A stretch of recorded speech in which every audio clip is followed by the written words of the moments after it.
அனைவருக்கும் வணக்கம். இன்னைக்கு நம்ம பார்க்க போற பதிவு என்னதுன்னா, குலதெய்வ வழிபாடை பற்றி தான் இன்னைக்கு நம்ம பார்க்க போறோம். ஒவ்வொருவருக்கும் ஒவ்வொரு குலதெய்வம் இருக்கும். சிலருக்கு ஆண் குலதெய்வங்கள் இருக்கும், சிலருக்கு பெண் குலதெய்வங்களை வழிபாடு செய்வார்கள். கருப்பண சுவாமி, சோனையப்பர் சுவாமி, முருகன், பெருமாள், முருகன் அப்படி என்று ஒவ்வொருவருக்கும் ஒவ்வொரு குலதெய்வங்கள் இருக்கும். மற்ற தெய்வங்களை வழிபடுவதை விட குலதெய்வத்தை நாம் வழிபட்டோம் என்றால் நம்முடைய வாழ்க்கை சிறப்பாக அமையும். அதற்காக மற்ற தெய்வங்களை வழிபடக்கூடாது என்று கேட்டால் அப்படியெல்லாம் ஒன்று கிடையாது. நம்முடைய குலத்தை காக்கக்கூடிய முன்னோர்களை தான் நம் குலதெய்வமாக நினைத்து வழிபாடு செய்கிறோம்.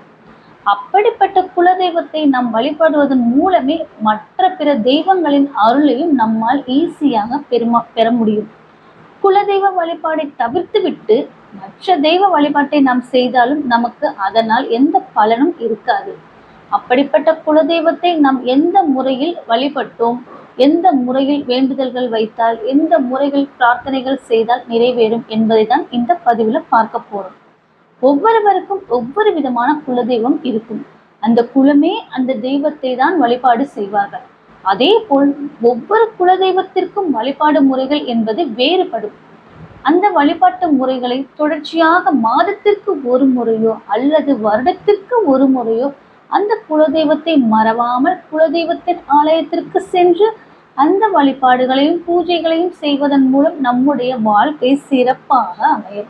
இது பொதுவாக குலதெய்வத்தை வழிபடும் முறை. இதே நமக்கு ஏதாவது ஒரு வேண்டுதல் இருக்கிறது, அந்த வேண்டுதல் நிறைவேற வேண்டும், நீண்ட நாட்களாக முயற்சி செய்கிறோம், அது நடக்காமல் தள்ளி போய்கொண்டே இருக்கிறது. பொதுவாக திருமண முயற்சி, குழந்தை பாக்கியம், படிப்புக்கேற்ற வேலை என்று எப்பேற்பட்ட வேண்டுதலாக இருந்தாலும் அந்த வேண்டுதல் நிறைவேறுவதற்கு குலதெய்வ வழிபாட்டை எப்படி செய்வது? இது மிகவும் சுலபமான ஒரு பரிகாரம் தான். உங்களுடைய குலதெய்வத்திற்கு உகந்த கிழமையாக ஒரு கிழமை இருக்கும். இப்போ முருகன் என்றால் செவ்வாய்க்கிழமை, பெருமாள் என்றால் சனிக்கிழமை. அந்த மாதிரி ஒவ்வொரு குலதெய்வத்திற்கும் ஒவ்வொரு கிழமைகள் இருக்கும். அந்த கிழமையை தேர்வு செய்து கொள்ளுங்கள்.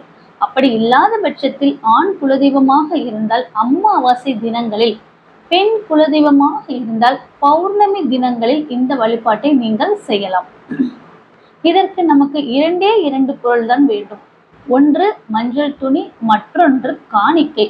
ஒரு வெள்ளை துணியை எடுத்து அதை சுத்தமாக வைத்து நிழலில் காய வைத்து எடுத்துக்கொள்ளுங்கள். பிறகு மஞ்சள் மற்றும் பன்னீரை நன்றாக கலந்து அதற்குள் அந்த வெள்ளை துணியை வைத்து நன்றாக ஊற வையுங்கள். அதை காய வைத்த பிறகு மஞ்சள் துணியாக மாறிவிடும். இப்பொழுது மஞ்சள் துணி தயாராகி விட்டது. அடுத்தது 1 ரூபாய், 11 ரூபாய், 21 ரூபாய், 51 ரூபாய், 101 ரூபாய், 1001 ரூபாய் கூட உங்களால் எவ்வளவு காணிக்கையை உங்கள் குலதெய்வத்திற்கு எடுத்து வைக்க முடியுமோ அந்த காணிக்கையை எடுத்து வைத்துக் கொள்ளுங்கள். காலையில் தான் இந்த வழிபாட்டை செய்ய வேண்டும். காலையில் சுத்தபத்தமாக குளித்து முடித்துவிட்டு உங்கள் வீட்டு பூஜை அறையில் இருக்கக்கூடிய தீபங்களை ஏற்றி வைத்துக் கொள்ளுங்கள்.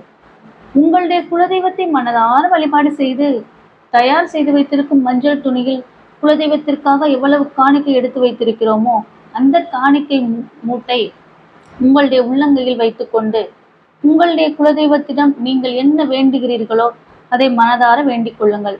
இவ்வாறு வேண்டிய பிறகு அந்த மஞ்சள் துணியை குலதெய்வத்தின் பாதத்தில் வைத்து விட வேண்டும். பிறகு எப்பொழுதும் போல் கற்பூர தூப ஆராதனை காட்டிவிட்டு இப்படி தினமும் நீங்கள் அந்த மஞ்சள் துணிக்கு வழிபாடு செய்து வர உங்களுடைய வேண்டுதல் விரைவிலேயே நிறைவேறும். அப்படி வேண்டுதல் நிறைவேறிவிட்டால் அன்றைய தினமோ அல்லது மறுநாளோ அந்த காணிக்கை எடுத்து கொண்டு போய் உங்கள் குலதெய்வத்தின் ஆலயத்தில் இருக்கக்கூடிய உண்டியலில் செலுத்தி விட வேண்டும்.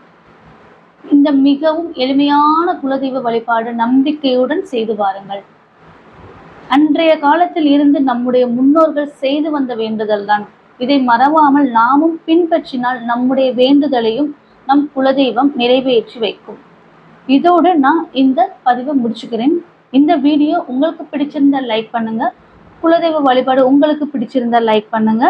சேனல் சப்ஸ்கிரைப் பண்ணாதவங்க சப்ஸ்கிரைப் பண்ணுங்க. சைடில் இருக்கிற பெல் ஐக்கானை கிளிக் பண்ணீங்கன்னா நான் போடுற வீடியோக்கு நோட்டிஃபிகேஷன் உங்களுக்கு வரும். இது வரைக்கும் பொறுமையாக என்னுடைய சேனல் பார்த்த உங்கள் அனைவருக்கும் என்னுடைய மனமார்ந்த நன்றி. வணக்கம். தேங்க்யூ.